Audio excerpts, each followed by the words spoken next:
Alam mo yung pakiramdam once ma-observe mo kung paano ang lahat ay may kanya-kanyang bahagi sa iglesia. Mapapaisip ka na ang dami talagang ginagawang mabuti ng Lord. Ramdam talaga yung galaw ng pagmamahal niya sa lahat ng paraan. It's not really about the place, but it is still a home I want to care for dahil dito ako pinapalago ng Panginoon. Kaya, paano pa nga ba ako makakatulong sa burden para sa tahanang to? Meron tayong kapatirang bayanihan. It's our pledges every first Sunday of the month saved for our worship center's financial burdens. Para kay Lord at sa gawain niya to. After all, our giving should always be because we love the Lord Jesus. Kaya maliit man o malaki ang ating maibigay, kung lahat ay nagtutulungan, ito ay magiging makabuluhan. Join us in giving every first Sunday. Bayanihan tayo para kay Lord at sa kanyang iglesia.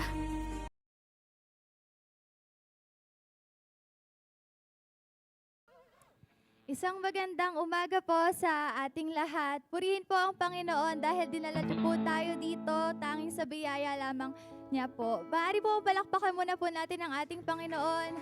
Atin po siyang papurihan, pasalamatan sa kanyang kabutihan sa ating buhay. At napakabuti po ng ating Panginoon na dinala niya po tayo dito ng ligtas upang sama-sama pong sumamba, umawit, magpuri sa Kanya ng may isang puso at pananampalataya sa Kanya. Kaya naman po inaanyayahan ko po ang lahat na tumayo. At ngayon pong umaga, atin pong ibigay sa ating Panginoon ang lahat ng ating alalahanin. Isuko ang ating sarili sa Kanya. Kausapin po natin ang ating Panginoon sapagkat siya po ay nakikinig sa atin. Samahan niyo po ako sa isang panalangin.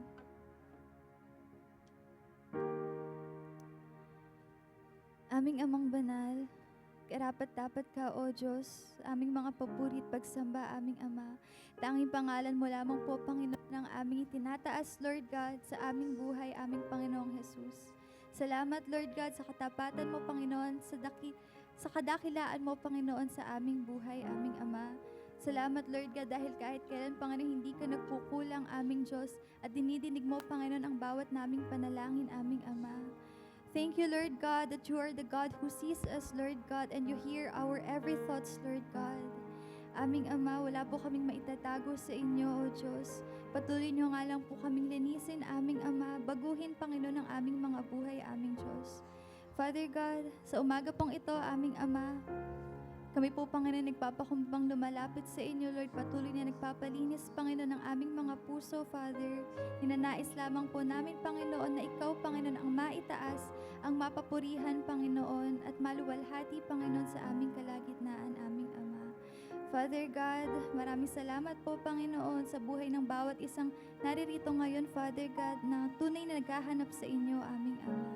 Salamat po, Panginoon, sa umagang ito, Panginoon, sa pribilehiyong ito, Father God, na makatayo, aming Diyos, umawit at sumamba, Panginoon, sa pangalan niyo, aming Ama. Father God, we are here, Lord Jesus, only by your grace, Father God. We thank you, Lord God. Ito po ang aming dalangin sa pangalan ni Jesus. Amen and amen. We thank you, Lord Jesus. We glorify you, Lord God. Tayo po ay sama-samang umawit sa ating Panginoon ng may buong kagalakan, ng may buong puso.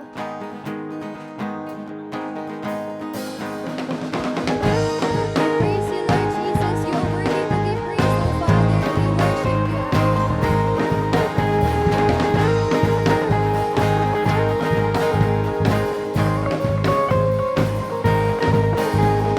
Praise the Lord, praise the Lord. We are saved by grace alone, not by works,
alone, crucified, you gave your rose, the risen King of heaven, the Lamb of God, the cornerstone.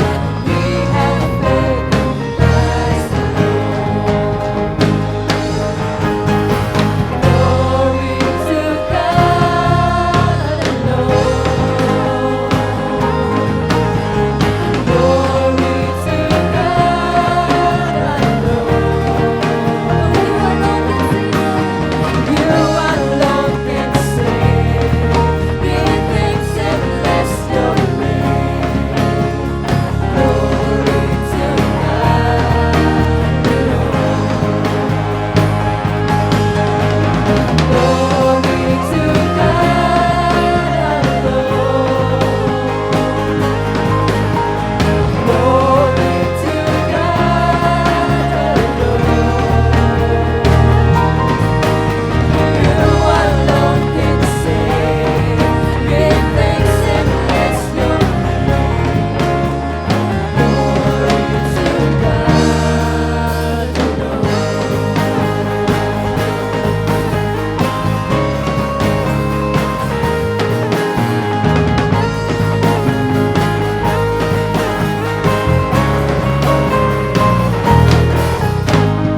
We give glory to your name, O Father, O Lord. We praise you, Lord God. Let's continue to worship the Lord.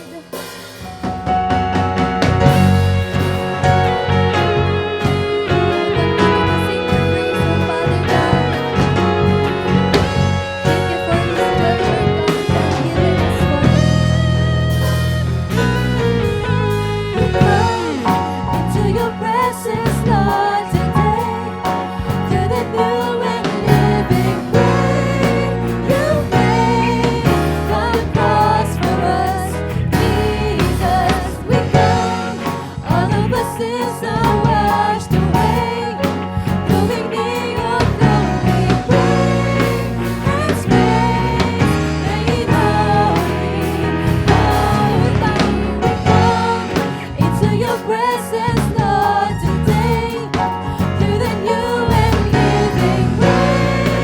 You paid on the cross for us, Jesus. We come, all of our sins are washed away. Drawing near your throne, we pray. And space made holy, holy by your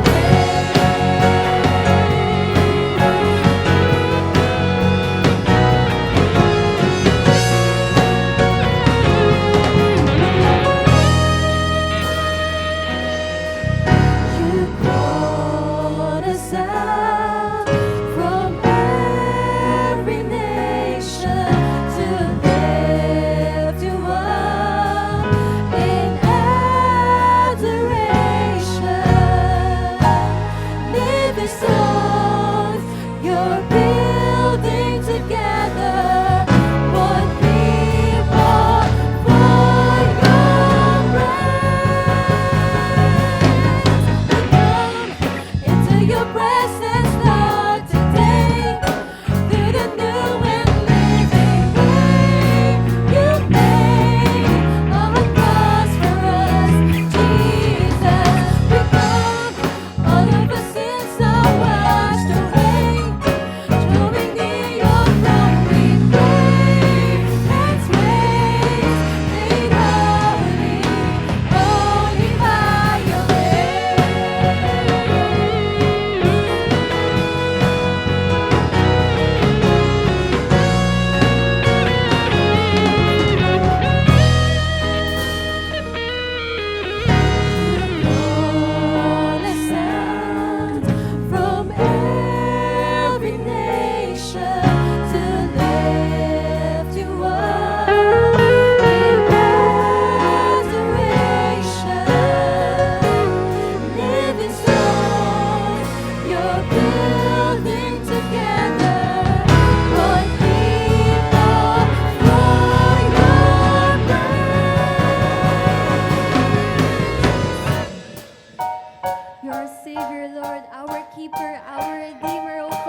Salamat po, aming Ama.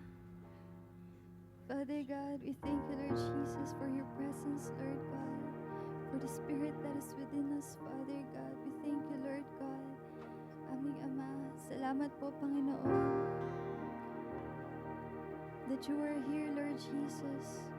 Thank you, Lord God, that you are here with us, Father God.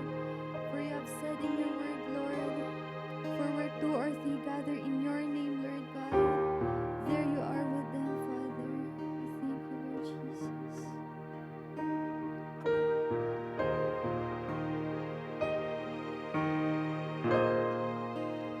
This is holy ground. We're standing on holy ground. For the Lord is here, and where He is holy. This is holy ground. We're standing on holy ground. For the Lord is here, and where He is holy.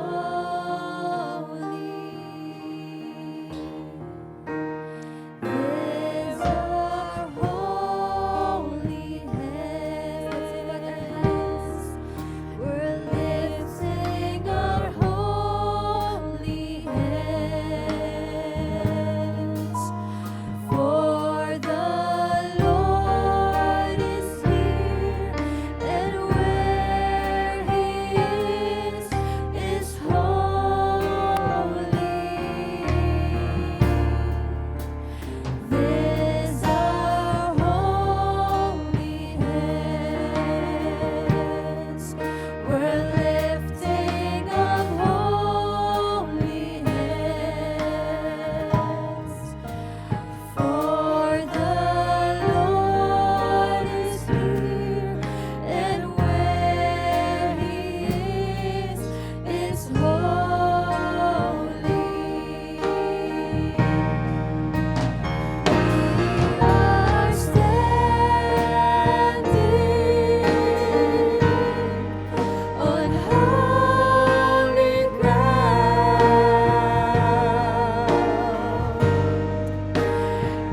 Lord God, we bow down before you, Father.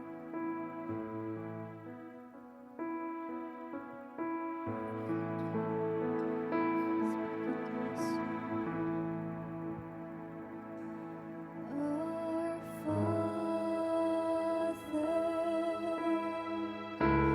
who art in heaven,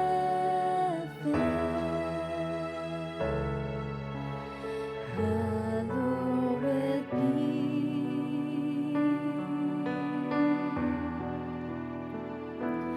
thy name. Thy kingdom come, thy will be done on earth as it is in heaven. Let's sing once again. Our Father, who art in heaven, hallowed be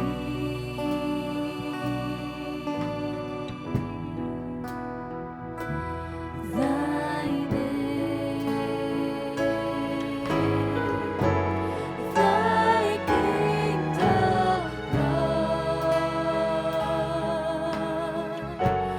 thy will be done on earth as it is in heaven.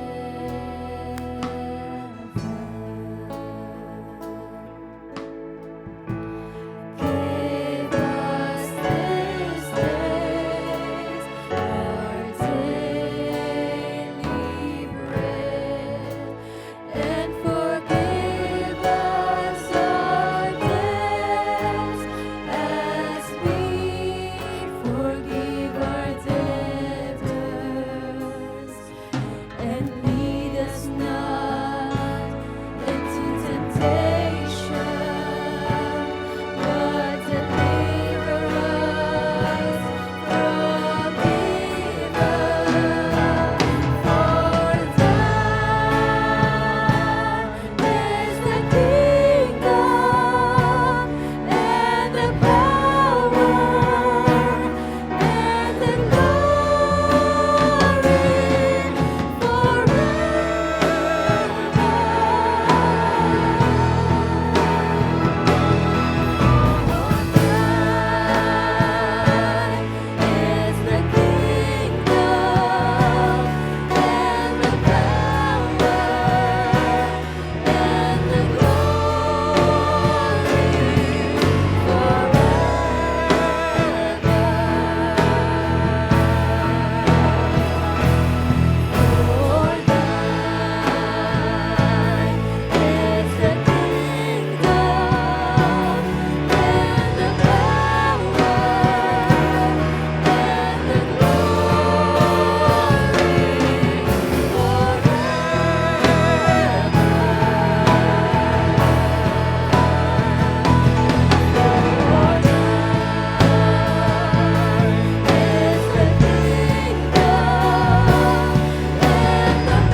Speak into our hearts, Lord Jesus.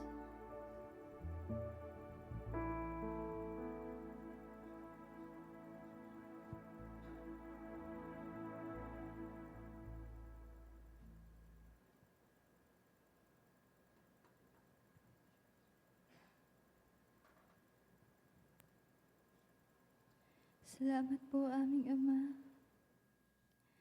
Salamat po, Panginoon, sa pag-ibig niyo na hindi nagbabago, aming Ama. Salamat, Panginoon, dahil wala na pong makakapaghiwalay, Panginoon, sa pag-ibig mo, Lord, sa amin, aming Ama. Thank you, Lord Jesus, that you continue to pursue us, Lord Jesus. Patuloy po kaming namamangha, Panginoon, sa inyong kabutihan, aming Ama, sa inyong katapatan, Panginoon, sa aming mga buhay, aming Diyos. Salamat, Panginoon, dahil kahit kailan, Panginoon, hindi niyo kami iniwan o pinabayaan, aming Ama. Thank you, Lord God. Thank you, Lord Jesus, that you hear us, Lord. Na ikaw po, Panginoon, ang nakakakilala sa amin, aming Ama. Na ikaw, Panginoon, ang may alam, Father God, ng aming puso at isipan, aming Ama. Thank you, Lord God. Aming Ama, patuloy mo lamang po, Panginoon, linisin ang aming puso, Father, upang maging kagamit-gamit sa inyo, Father God. Ang lahat po, Panginoon, ng ginagawa namin, Father God, ay maging pagsamba sa inyo, aming Ama. Yung malulugod ka, Panginoon, o aming Diyos. For we just want to worship you, Lord Jesus.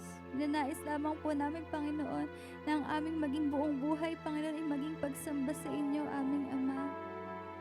And Father God, continue to use us, Lord Jesus.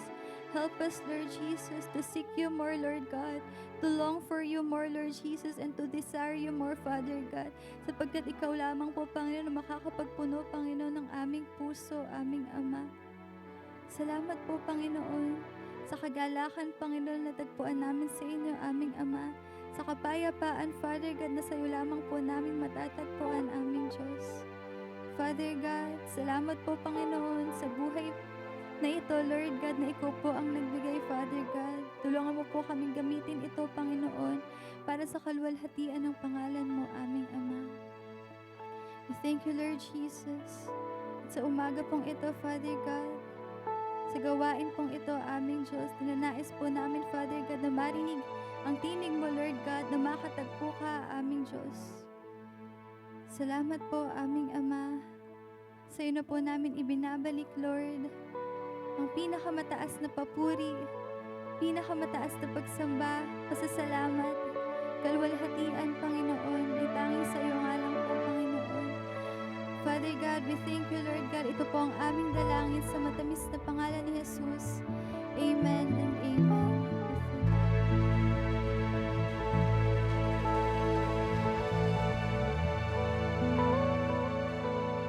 Maaari na po tayong umupo.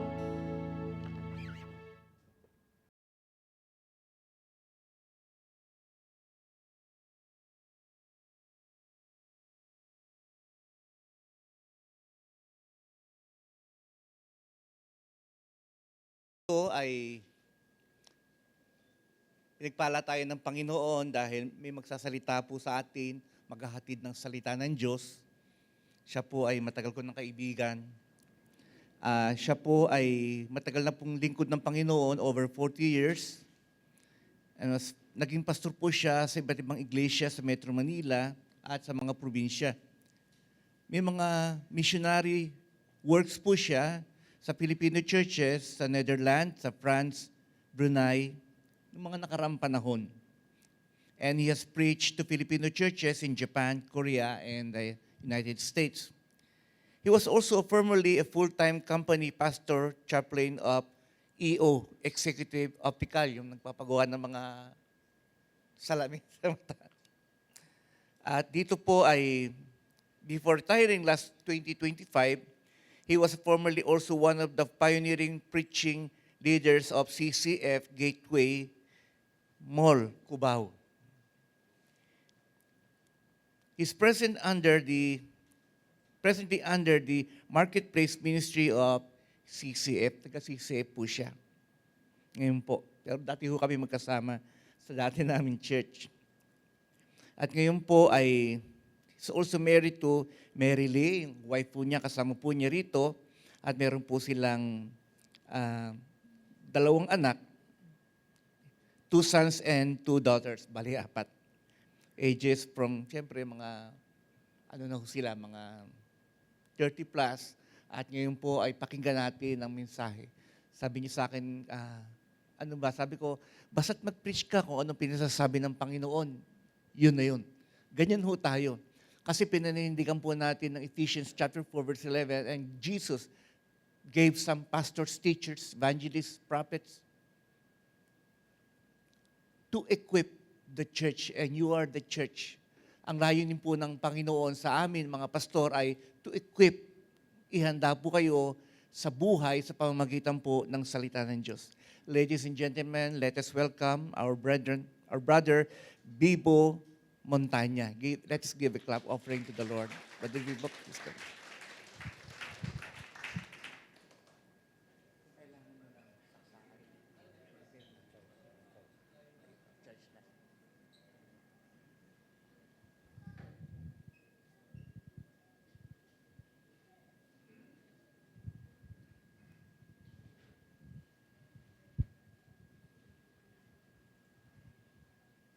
Magandang umaga po. Maraming salamat, Pastor Godi, sa imbitasyon. At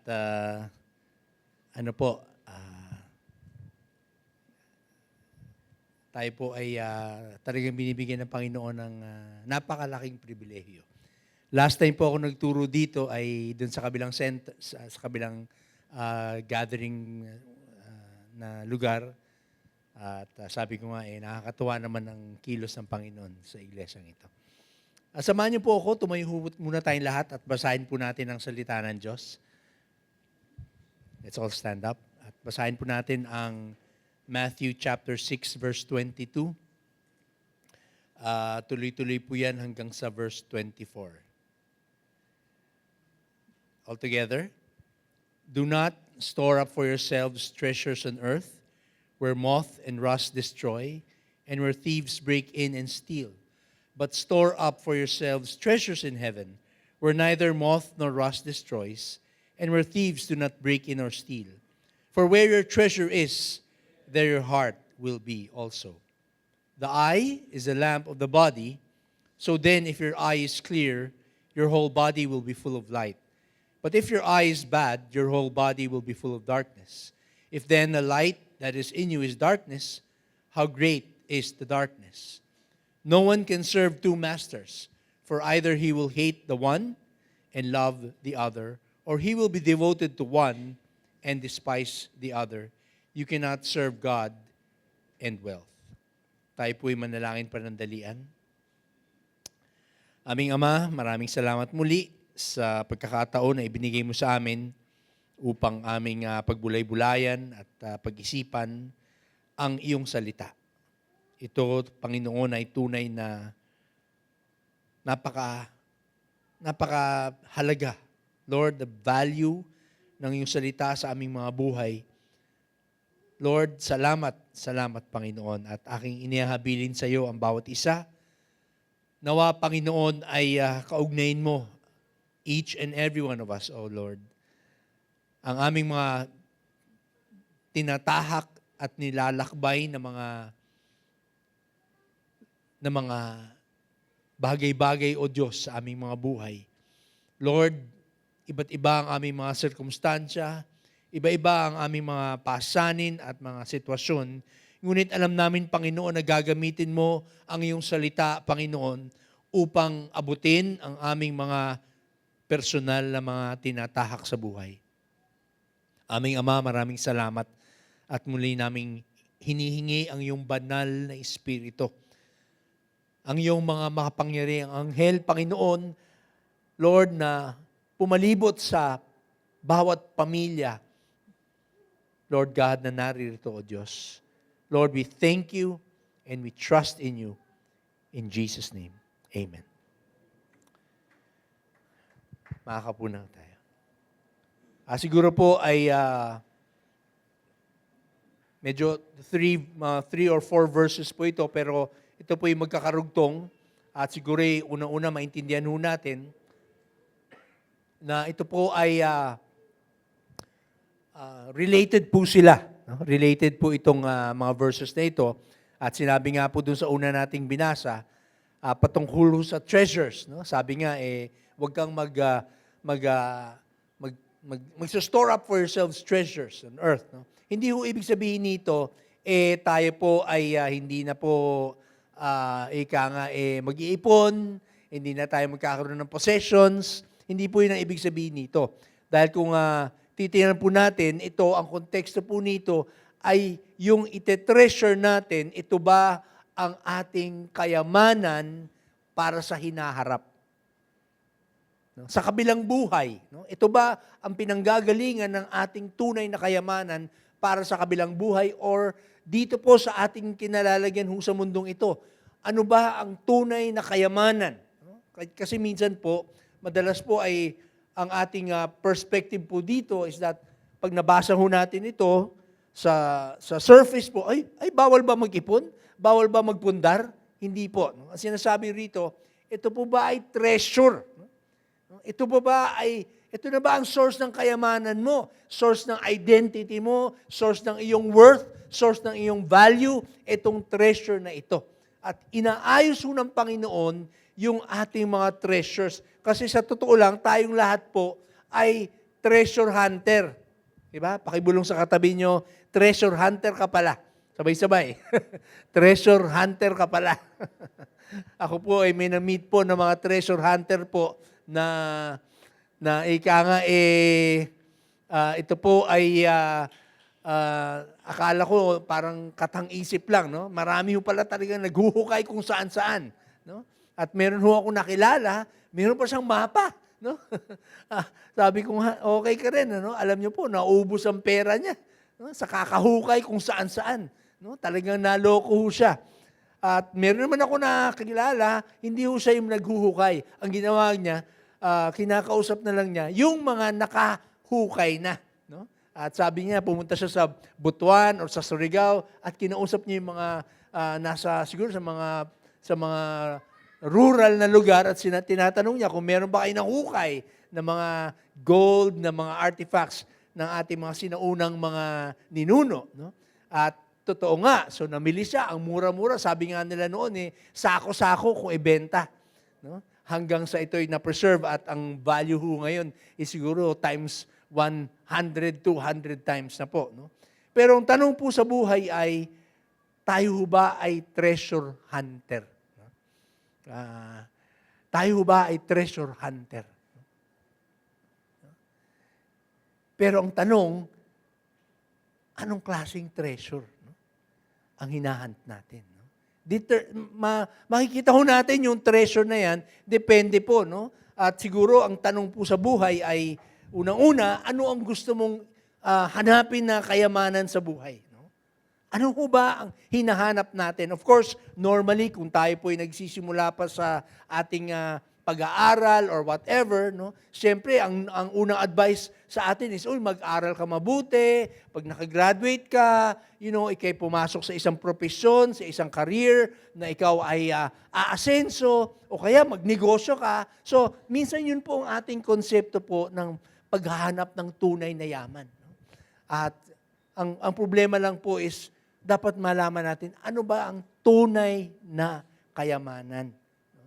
Ang ikalawa po, ano ho ba ang mapa? What is the treasure map that we are using? No? Kasi nga po, napakarami ho nating mga perspectives patungkol ho dito. Kaya ho, minsan ay nagkakamali ho tayo sa hinahanap nating treasure kasi ho, mali ho yung mapa natin. No? At siguro po ay napakahalaga po yung mapa sa ating buhay. No? Ano ba ang mapa natin? Where do we get our guidance, yung wisdom natin, yung kaalaman, yung mga prinsipyo, saan ho natin yan kukunin? No? At siguro po, napaka-importante kasi makikita natin na, we ought to discern the trash in the treasure or treasure in trash. No? and free ourselves from that which has been blinding humanity with fool's gold. Bakit po? Bakit mahalaga yung mapa? No? Kasi nga po, madalas, pag maliho ang mapa natin, maliho yung ating pupuntahan. No? Kagaya nung kinakwento ko kanina, na kaibigan ko po, no? At talagang naloko ho siya. Kasi ho, mali yung mapa. No? Ang tanong sa buhay ba, tama ba ang mapa natin? Diba? Tama ho ba ang mapa natin? Dahil yun po ang dapat nating pagtuunan ng pansin. Ano? Tama ho ba yung mapa natin?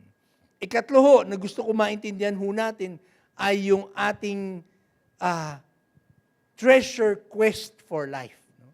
Ano ba ang ibig sabihin nun? No? Siyempre, nakita natin ho, but store up for yourselves treasures in heaven. No? Ibig sabihin po is, yung ating mga kayamanan ay hindi lang dapat para dito. For example, kung kayo ay may possessions, meron kang posisyon sa kumpanya, or meron kang mga negosyo or whatever, dapat maintindihan natin na ito po ay pagkukuhanan natin ng treasures para sa ating kabilang buhay. At mangyayari lang yan ho kung tama ho ang ating pananaw ho dito. Dahil po, maintindihan ho natin na lahat ho ng ating mga possessions, lahat ng ating pribilehiyo, lahat po ito ay para tayo ho ay magkaroon ng mga treasures in heaven, in the kingdom of God.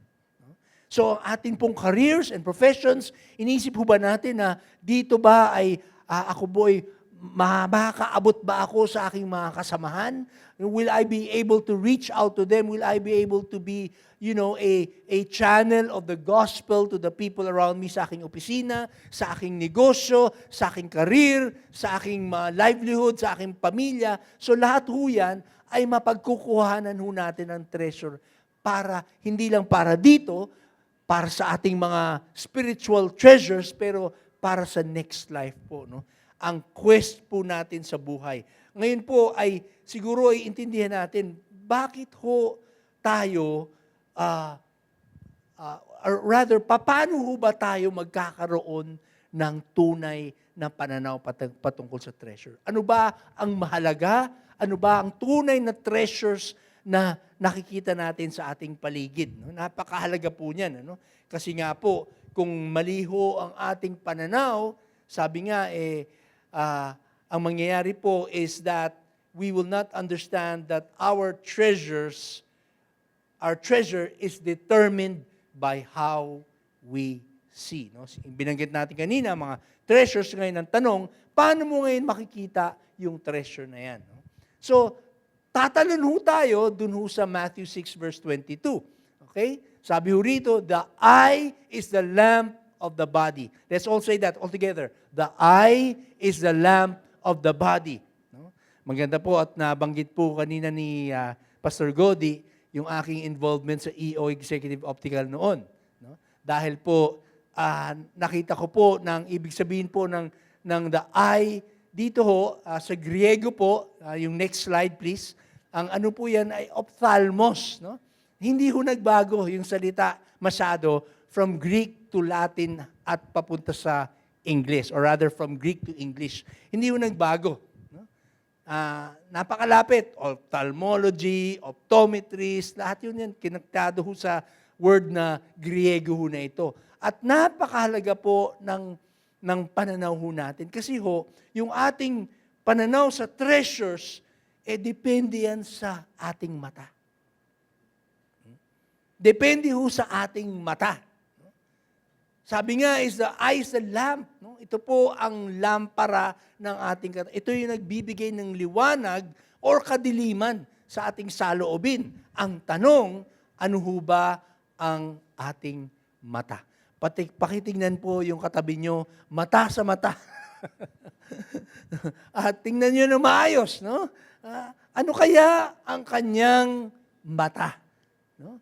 Yun pong napakagandang maintindihan. No? What is the condition of our eyes? And I think napakahalaga po nito dahil po yung ating pananaw, paano ho tayo tumingin, yun po ang magbibigay ng tunay na resulta sa ating saloobin. Like for example, sabi nga nung binasa natin kanina, kung yung ating mata ay lampara ng ating katawan, lahat ho ng ating nakikita sa ating paligid, ito po ay depende ho sa ating saloobin. Diba? Mapapansin ho natin yan sa ating iba't ibang karanasan. No? Kasi nga po, madalas po ay mali-mali po yung ating mga pananaw. No?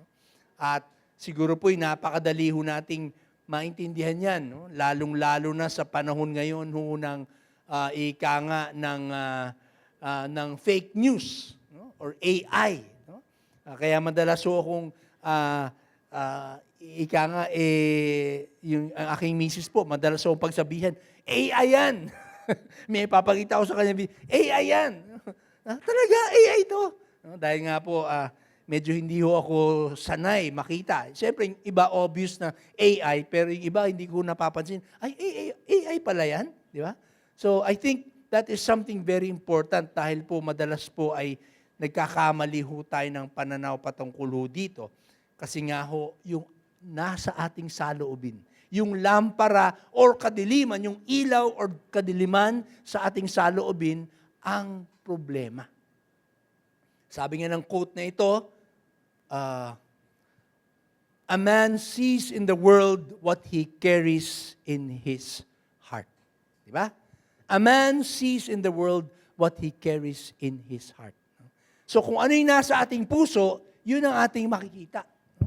Kanya ho, kung tayo ho'y tumitingin sa isang sitwasyon, whether ito po ay news, whether ito po ay mga insidente sa ating pamilya or insidente sa ating komunidad, insidente sa ating trabaho, or whatever it is, ang tanong po is, ano ang nakikita natin? Depende ho yan kung ano yung nasa puso natin.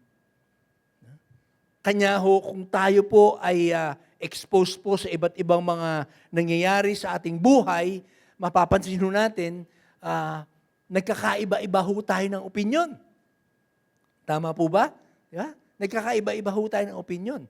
At madalas po niyan ay pag mali ho yung ating, or iba ho yung ating opinyon, iba yung opinyon ng iba, mapapansin ho natin, depende pala yan kung ano ang nasa ating saloobin.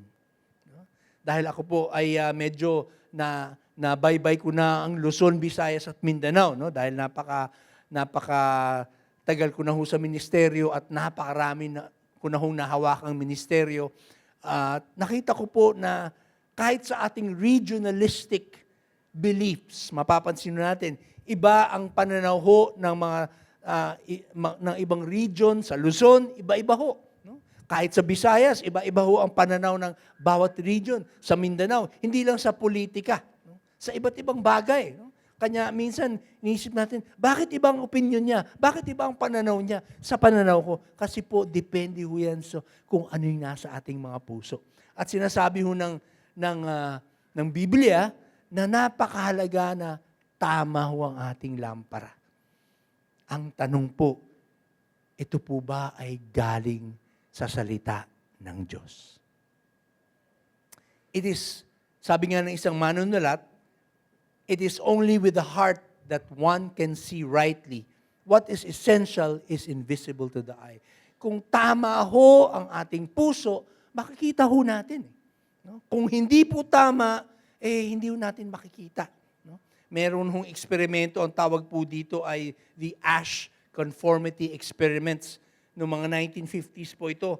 It was designed to test how peer pressure and group consensus affects individual perception and behavior. Simple lang ho yung eksperimento. Hindi po komplikado. May 3 linya sa harap ng isang klase. No? 3 linya po. Isang maikli na linya, isa hong medium na yung haba ng linya, at isa pong mahabang linya. So, short, middle line is median po, rather, medium no yung haba niya. Yung isa po yung napakahaba, mas mahaba ho dun sa lahat. So, dun sa klase po, lahat ho kinausap puwera dun sa isa. Di ba? So, ang tanong ho ng sinasabi niya, ano ang pinakamahabang linya? No? So, lahat po kinausap na ang ituturoy nila yung pinakamaikling linya. Naget ho natin? Di ba? Ituturo niya yung pinakamaikling linya or nila, yung maikling linya, ang tanong niya, ano yung pinakamahaba? So, pag sabi niya, ano ang pinakamahabang linya? Lahat po ituturo doon sa pinakamaikli. Yung nag-iisang hindi kinausap, nagtataka siya. Ano to? Bulag ba itong mga to? But believe it or not, itataas po niya ang kamay at sasabihin niyang yung pinakamaikling linya ang siyang pinakamahaba. Peer pressure.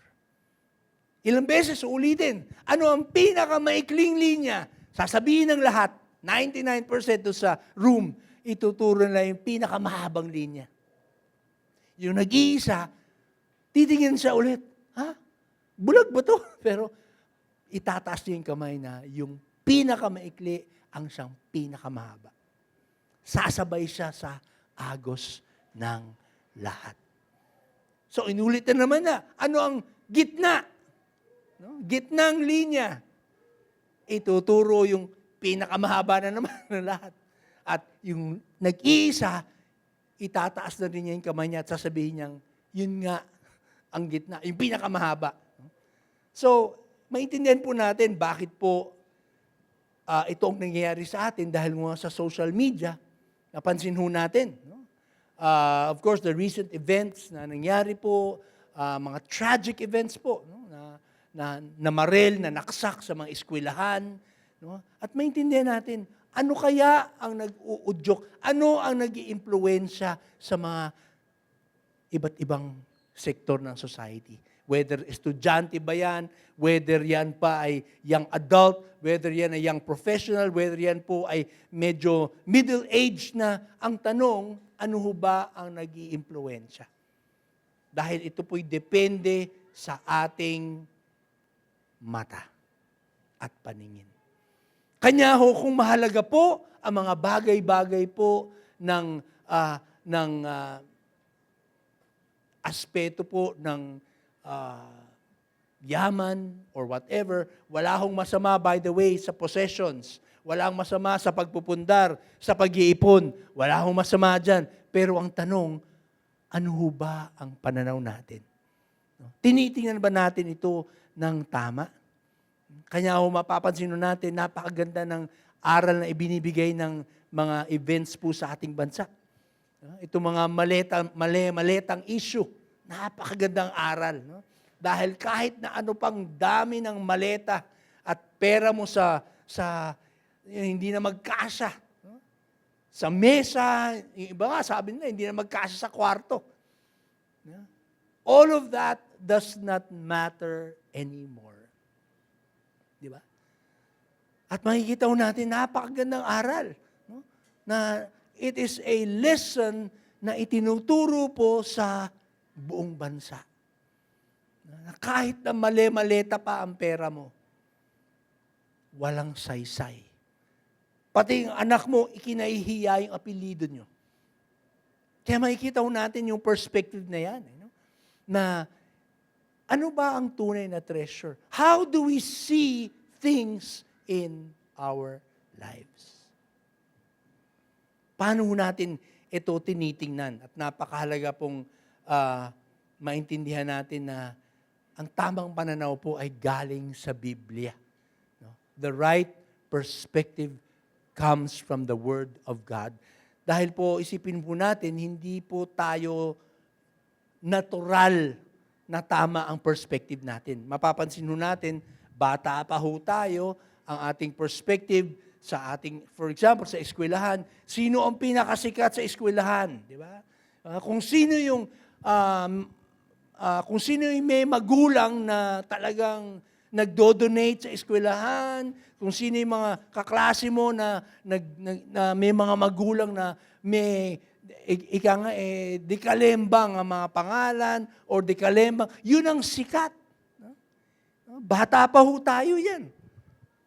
Ang sikat ay kung sino yung nagdo-donate sa eskwelahan, di ba? Ang dami ko na hong, we all have experienced that in our lives. No? Bata pa ho tayo, yung ating values ay hindi na ho tama. No?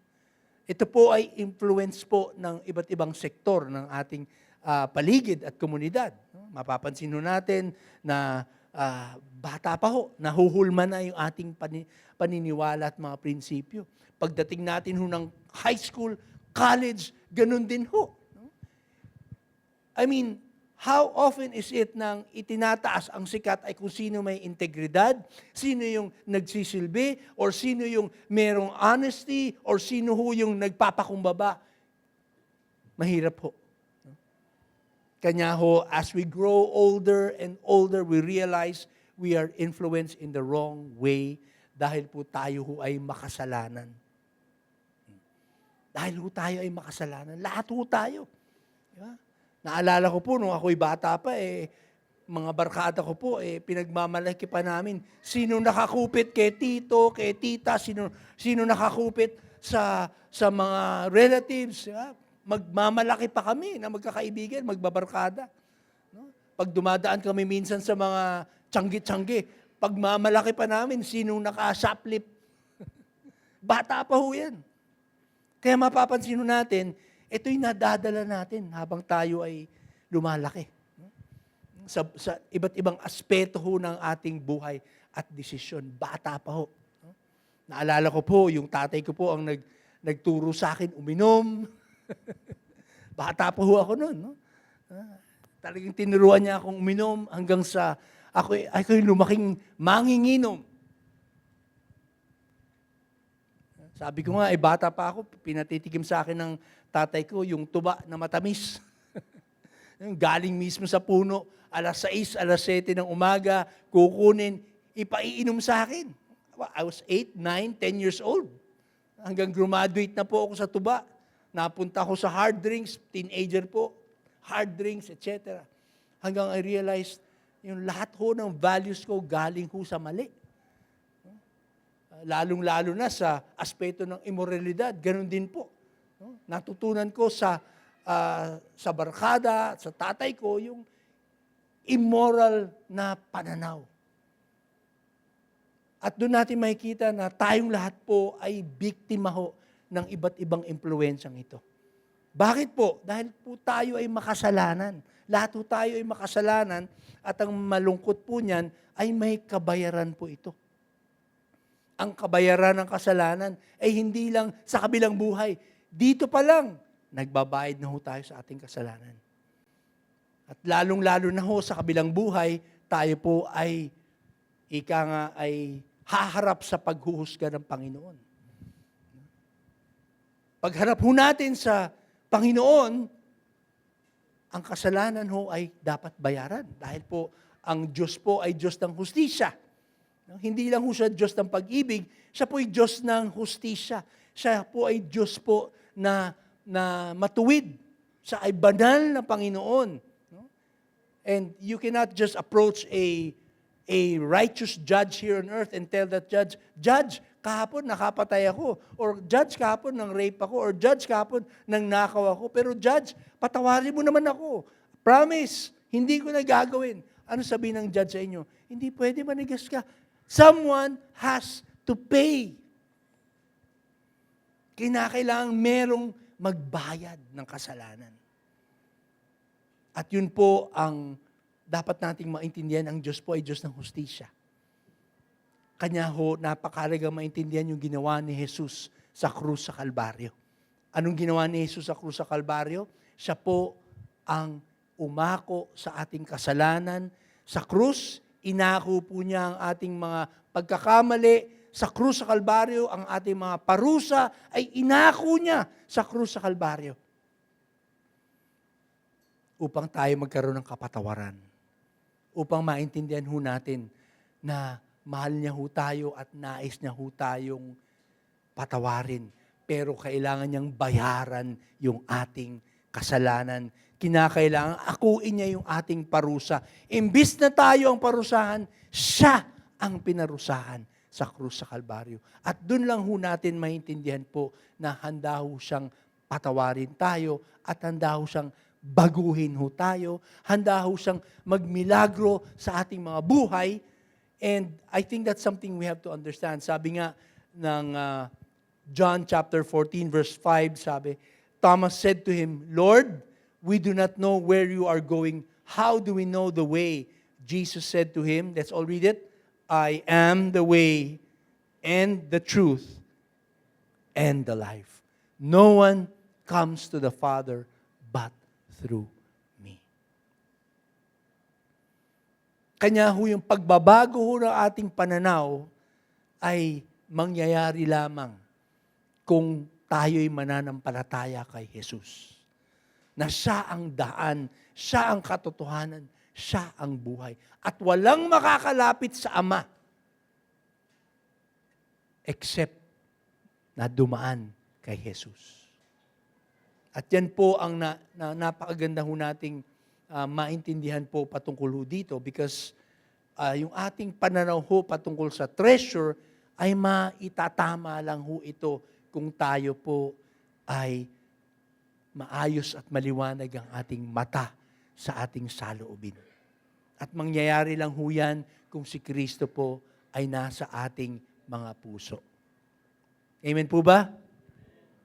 At yun po ang mahalaga po, no? Dahil po, we all want to have the right kind of eyes. We all want to have the right kind of perspectives patungkol ho sa kayamanan. And, when we look at our treasures, our positions, our possessions, tingnan po natin ito na ito'y binigay ng Panginoon, ito'y grasya ng Panginoon upang ito'y magamit para sa Kanyang kaharian. Tama po ba? Yung ating pag-aaral ay para magamit ho natin yan para sa kaharian ng Panginoon, para sa pag-abot sa iba't ibang mga kaluluwa sa ating paligid. Yung ating mga trabaho, yung ating careers, yung ating possessions, lahat ho yan. Iniisip natin, Lord, paano ba ito mapagkukuhanan ng mga bagay-bagay para ma-promote, ma-forward ang iyong kaharian dito sa mundong ito. Ang iyong kaharian sa aking mga kaklase, sa aking mga katrabaho, kanegosyo. We always think in terms of, Lord, how can this contribute para maabot ko ang aking mga nakakasalamuha sa buhay. And the only way is for Christ to be understood as the way, the truth, and the life. At matatama ho yung ating pananaw. At napaka-importante po na sa ating pag-aayos ng ating pananaw, as I mentioned kanina, dapat tama ho yung ating pinagkukunan. Sabi ho dito sa John verse 31, sabi ho rito, so Jesus was saying, let's all read it all together, if you continue in my word, then you are truly disciples of mine, and you will know the truth, and the truth will make you free. Kumusta po ang ating pagbubulay-bulay at pagbabasa ng salita ng Diyos? Diba? How is our priorities when it comes to reading the Word of God, meditating on the Word of God? Kasi sigurado po ako, may priority ho tayo to meditate on our social media.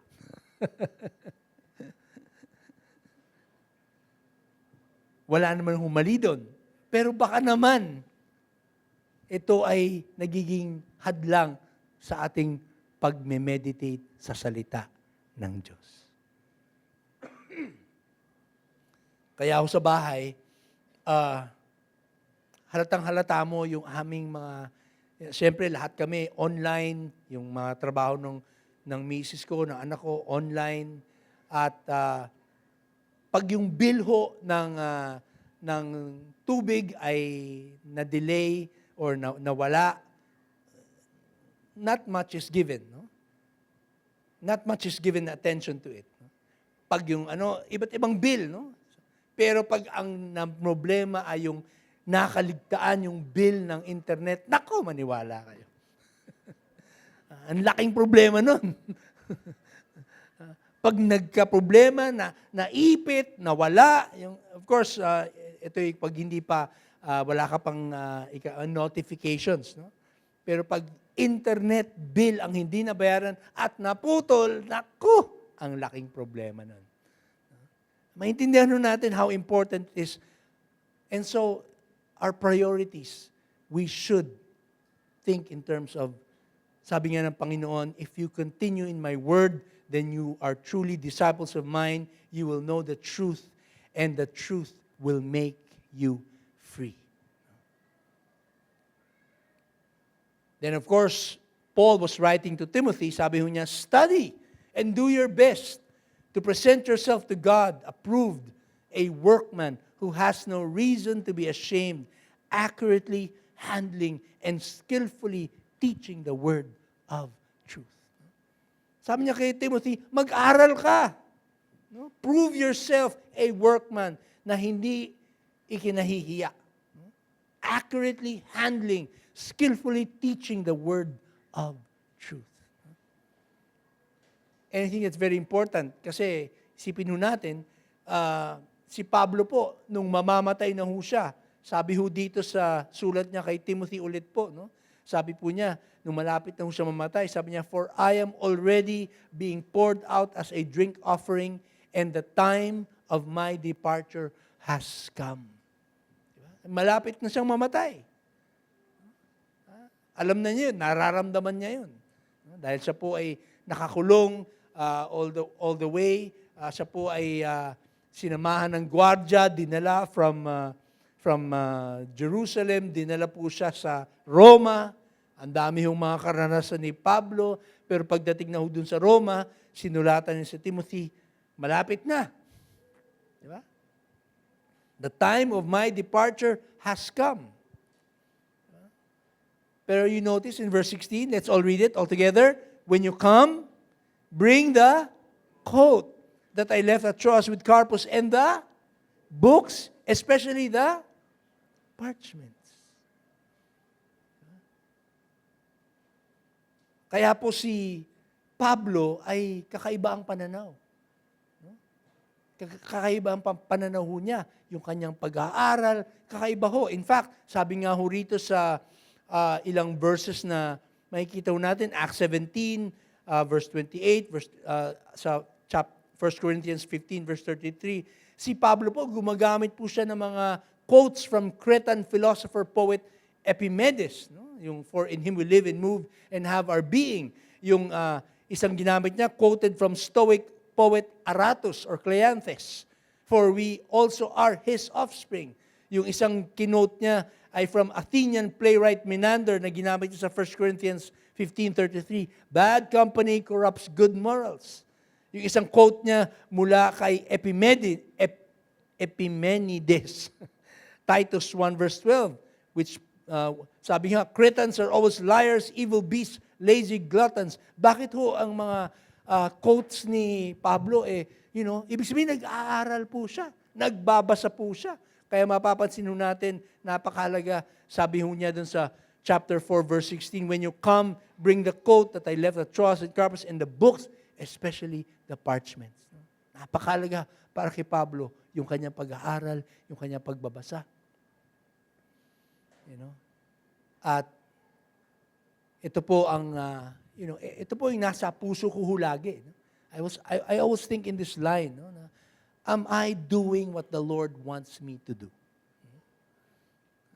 At ako po ay na-stroke noong 2020 and 2021. Yung unang 2020, yung kanang bahagi ng katawan ko. Noong 2021, yung kaliwanan naman. So, balansyado na. Pero sa awa ng Diyos, bumalik po yung aking mga pakiramdam at yung lakas. No? At somehow, the Lord made me realize na ayaw pa niya akong kunin. But I realized, ginagawa ko ba ang pinagagawa ng Diyos? Am I doing what the Lord wants me to do? Am I continually feeding my mind and my heart ng mga bagay-bagay na makakatulong sa aking espiritual na paglago at espiritual na kaalaman. Siguro po, wala po akong treasure masyado sa buhay. No? Wala masyado. Siguro ang pinaka-treasure ko po, libro. Libro po yung pinaka-treasures ko. No? At sabi ko nga, kung may bagay pa na siguro maipapasa ko sa aking anak, ay ito hong mga libro ko. At importante po maintindihan na ang tanong po is, tama ho ba ang pananaw ho natin? Sabi po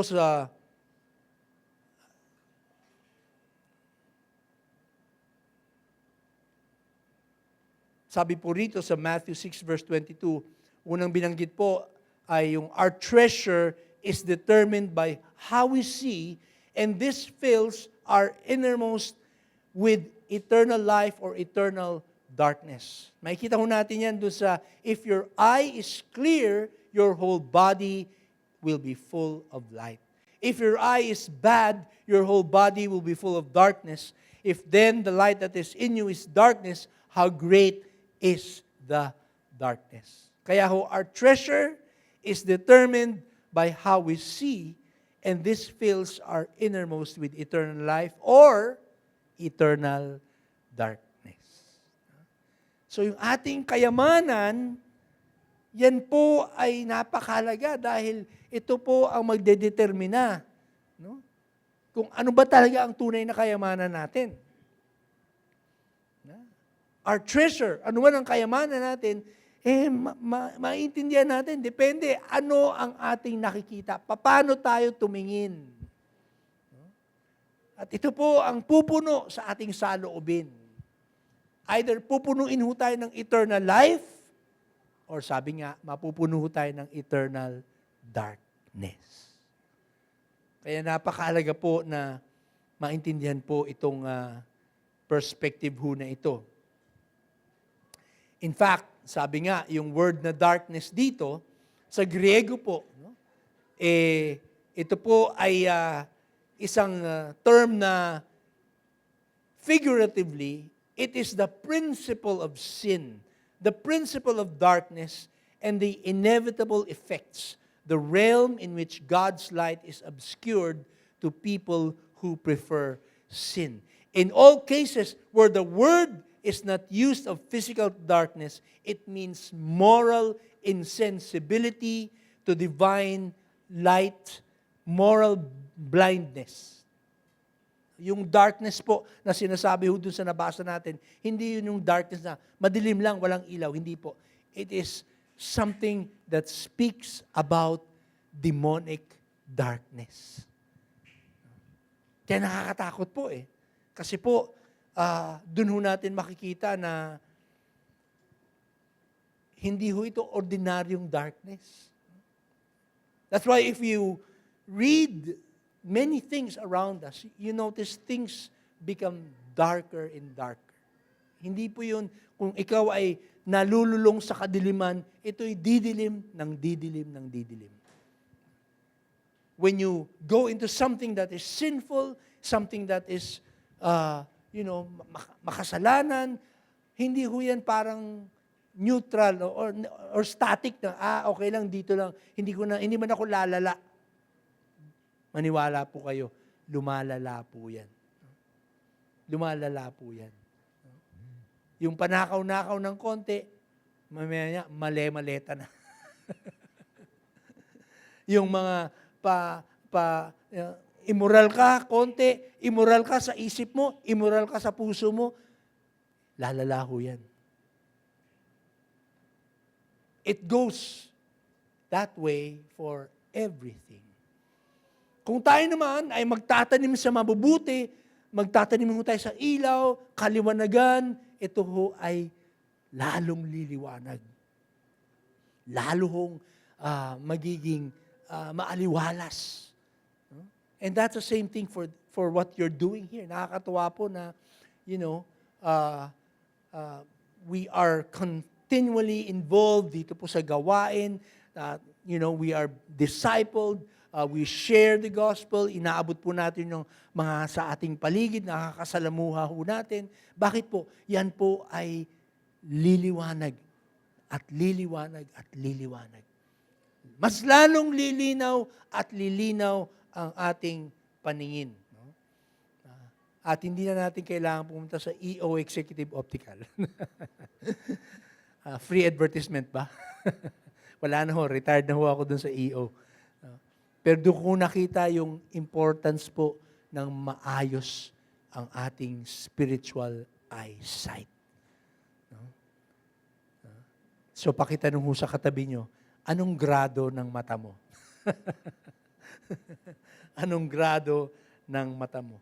Jesus Christ said in John chapter 8, then Jesus again spoke to them saying, I am the light of the world. Let's all read it together. He who follows me will not walk in the darkness, but will have the light of life.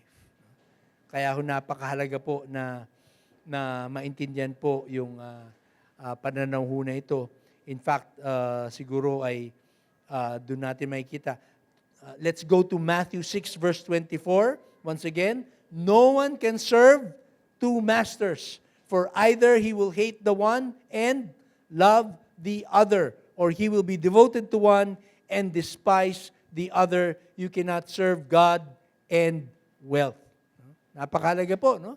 So tumalon po tayo, no, from treasures, ano magdidetermine na sa ating treasures? Tamang pananaw. Diba? Tamang pananaw. Now we go to the third aspect on determining our treasures. Sabi nga dito, our treasure, let's all read it. Our treasure is determined by how we see and whom one serves. Sabi kanina, the eye is the lamp of the body. So, it is determined, yung treasure natin, yung pagpapahalaga natin sa tunay na kayamanan, ay madidetermine na kung paano tayo tumingin. Now, it is going to be determined by whom we serve. Sino ba ang boss mo? Pakitanong ho sa katabi mo, sabay-sabay. Sino ang boss mo? Diba? Kung ang boss natin ho ay hindi si Lord,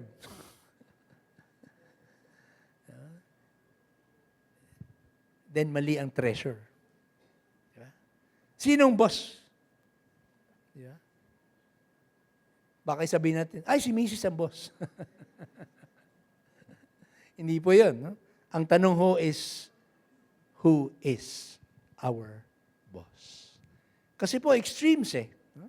Balikan ho natin, verse 24. Let's all read it.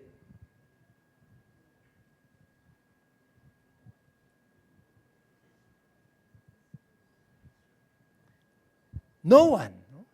Hindi ho medyo-medyo or pwede na, hindi. No one. Walang middle ground. Napansin natin? Walang middle ground. No one. Hindi pwedeng medyo magsaserve ako dito o kaya dito medyo magsaserve ako. Hindi. No one can serve two masters. Walang neutral. For either he will hate the one and love the other. Wala pong neutral eh. Hindi yung, di ba, may kanta, kung maalala pa ni Pastor Godi, mahal kita, mahal mo siya, mahal niya ay iba. Ang dami mong mahal ah. Hindi pwede. Sabi ng Panginoon, no one can serve two masters. You either hate one, love the other. Hindi pwedeng, medyo mahal ko siya, ito, medyo mahal ko rin. Hindi pwede. Or he will be devoted to one and despise. Extreme masyado eh. Di ba? Hate, love. Devoted, despise. You cannot serve God and wealth. Hindi po pwede. Diba?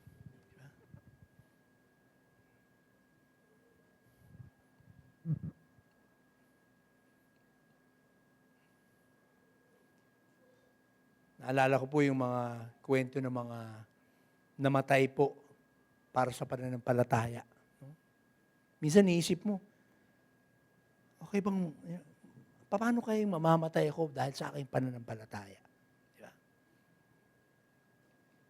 Siguro, para sa akin, minsan hindi pa ako naging nalagay sa sitwasyon na ako'y mamamatay para sa aking pananampalataya. Medyo-medyo lang. ako'y nag-ministeryo sa Katarman, Northern Samar, pinatranslate sa akin ng Panginoon ang isang maliit na booklet from English to Tagalog, and it was a booklet against communism. Nasa Katarman, Northern Samar ako. So, translate ko into Tagalog, at ito po ay dinistribute ko sa mga churches ho doon na aking nakakilala. No? And later on, we had to leave the place. Ako po'y bumalik sa Maynila, at ang nangyari po ay binalitaan ako nung kasama ko doon sa aking tinitirahan. Sabi niya, Pastor, alam mo, binisita ka? Hinahanap ka nung isang buwan, sabi niya sa akin. Nagkita kami sa Maynila kasi. Sabi niya, sino naghanap sa akin? Mga NPA po. Yun lang. Yun lang yung time na montek na rin pala ako. Or nung assign po ako sa Basilan, nagbukas ng gawain din doon, may miyembro po doon na napugutan ng ulo. So, hanggang ganun na lang. But oftentimes, we face a situation in life at malalaman, ano ba ang kayamanan mo? Ano ang mahalaga para sa'yo? Depende kung sino ang boss mo.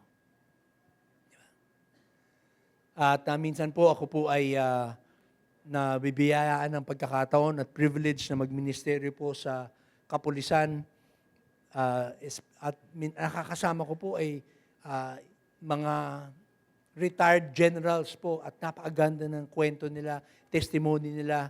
Sinasabi nila na talagang napakahirap sa police, especially pag ikaw ay nasa posisyon na. Sabi ho nila, talagang napakalaki ng temptation. Napakalaki ng temptation.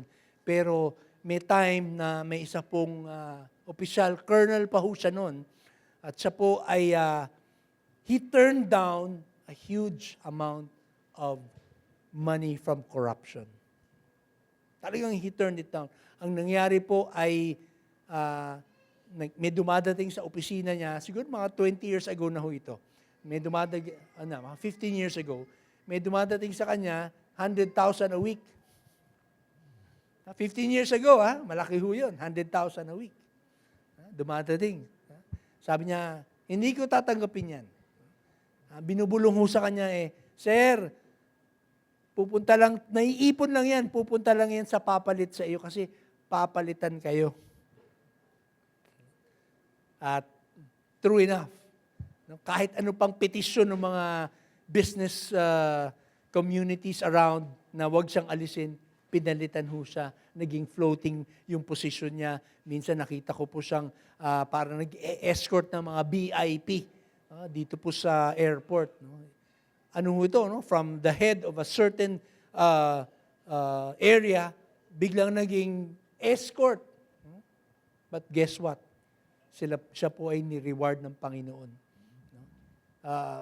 The Lord moved in a special way. So, umangat po yung kanyang posisyon hanggang finally po, siya po ay nag-retire na nasa posisyon po siyang mataas. Director, isa sa mga director sa PNP. Kaya sabi ho nga niya sa akin, minsan, pag nagmi-ministeryo ho kami, sabi niya, talagang the Lord is faithful, pero dapat magdesisyon ka, sino ang boss mo. Kung ang boss mo ay yung maling yaman, madadala ka sa corruption. Pero kung yung boss mo ay ang Panginoon, you will not give in to sin. You will not give in to these temptations. You will stand with your boss at ikaw ay hindi pababayaan, hindi ka iiwanan ng Panginoon. Sabi ho ni C.S. Lewis, let's all read it. You never know how much you really believe anything until its truth or falsehood becomes a matter of life and death to you. Diba? Yun po ang napakahalaga maintindihan natin. You never know how much you really believe anything until its truth or falsehood becomes a matter of life and death to you. Kanya ho kung yung ating pananaw po sa buhay, mga prinsipyo ho natin, malalaman lang ho natin yan. Pagka meron ng ika nga, matter of life and death.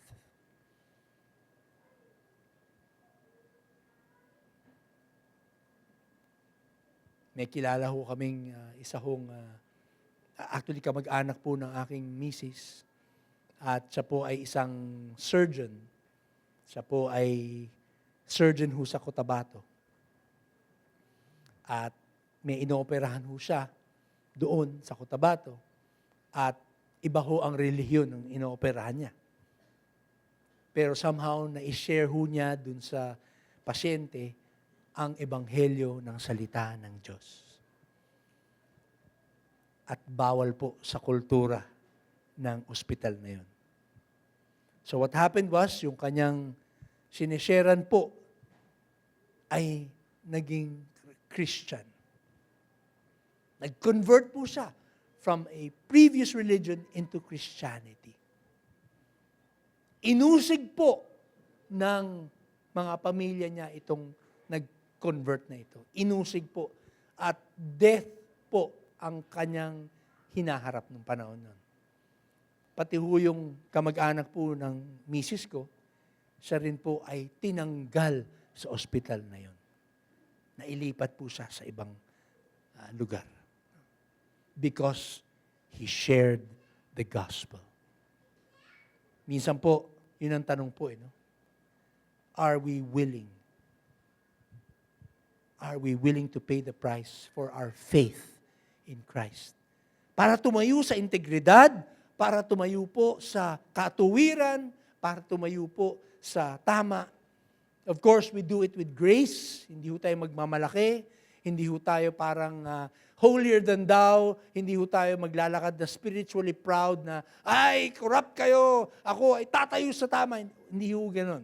Ang magandang espiritu po ay, tayo po ay, we do it with grace.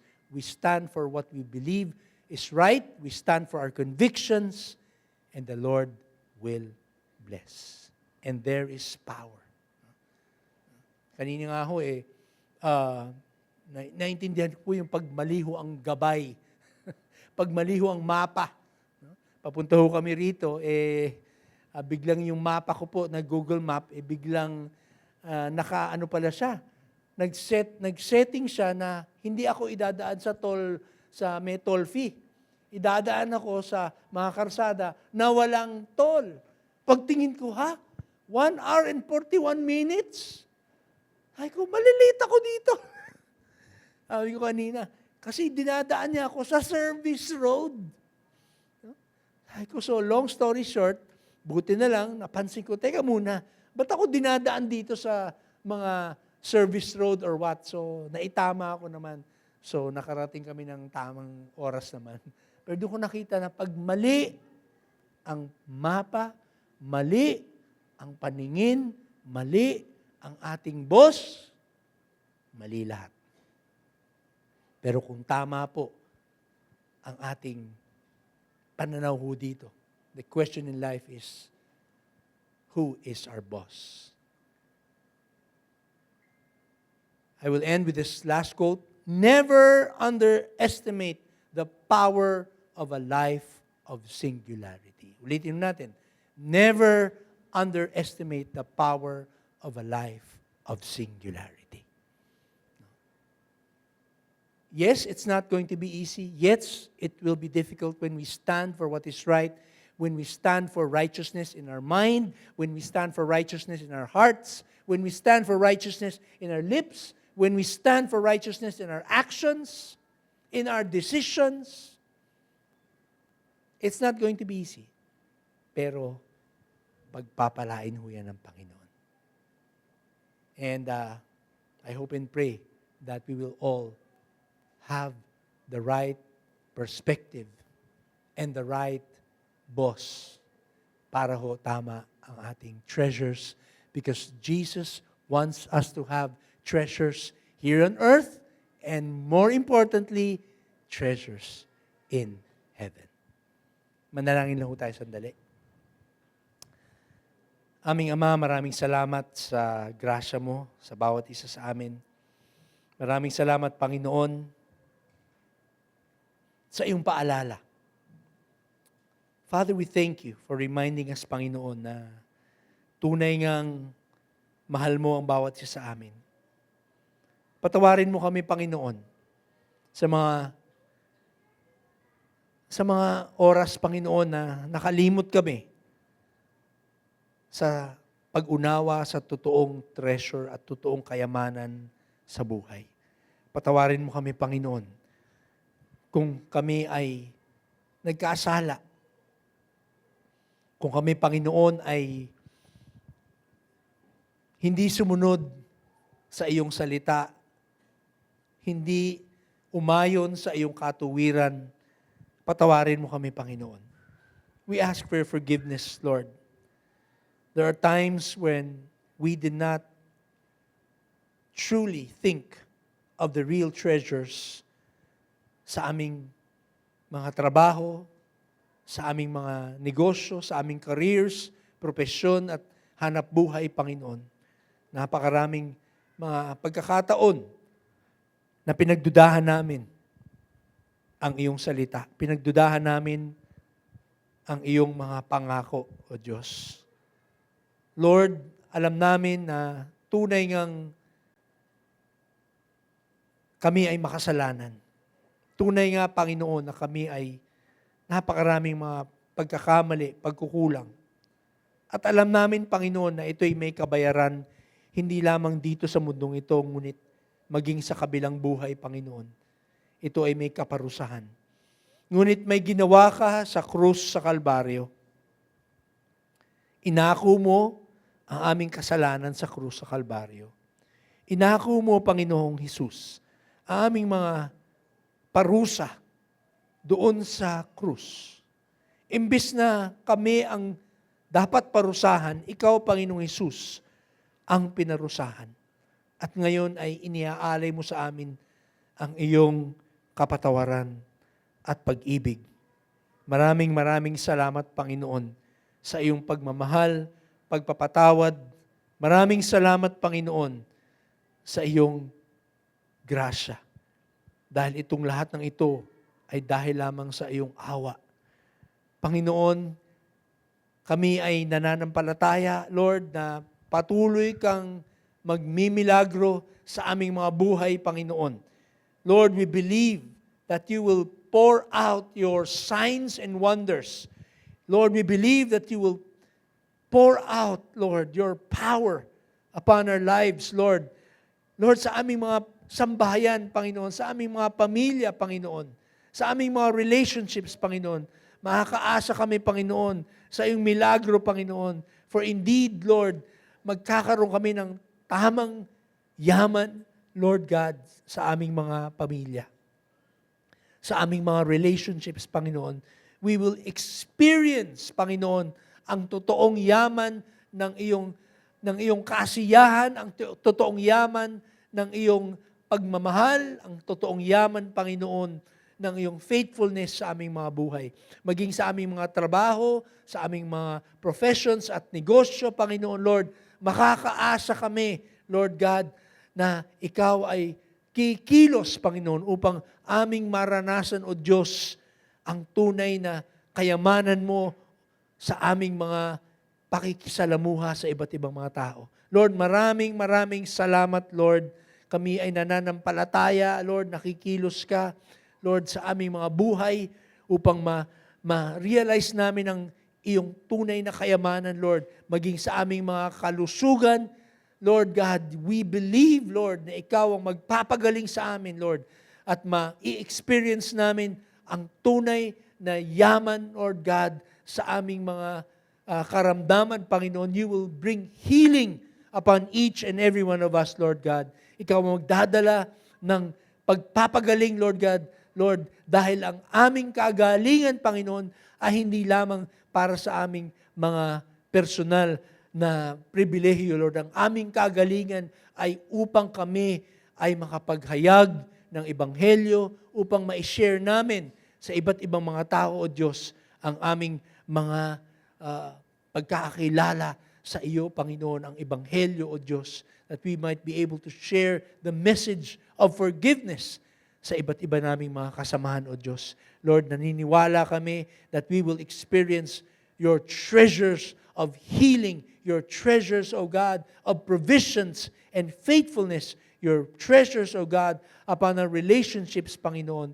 Magmimilagro ka, Panginoon, upang ma-experience namin, O Diyos, ang tunay na yaman para ito'y magamit, Lord God, para sa iyong kaharian, para sa paghahayag ng iyong ebanghelyo, para sa paghahayag ng mensahe mo ng kapatawaran sa mga tao sa aming paligid. Aming Ama, hinihiling namin, O Diyos, ang patuloy na pagkilos mo sa bawat isa dito sa iglesyang ito, mula kay Pastor Gody hanggang sa kanyang mga workers, associate pastor, sa kanyang pamilya. Lord, ang bawat isang naninilbihan dito, Panginoon, Lord, we pray that they will experience, O God, the real treasures in their lives, real treasures, Panginoon, sa kanilang pamilya. Lord, ang tunay na kayamanan sa kanilang mga hanap buhay, tunay na kayamanan sa kanilang mga karamdaman, O Diyos, Lord, upang sila ay gamitin mo para sa iyong ebanghelyo at sa iyong kaharian.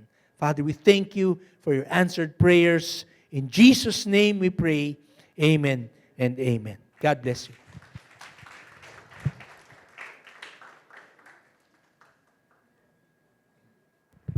Thank you, Brother Bibo. Before we go to our tithes and offering, let us also pray for our pastor, for Brother Bibo, that God might continue to bless him.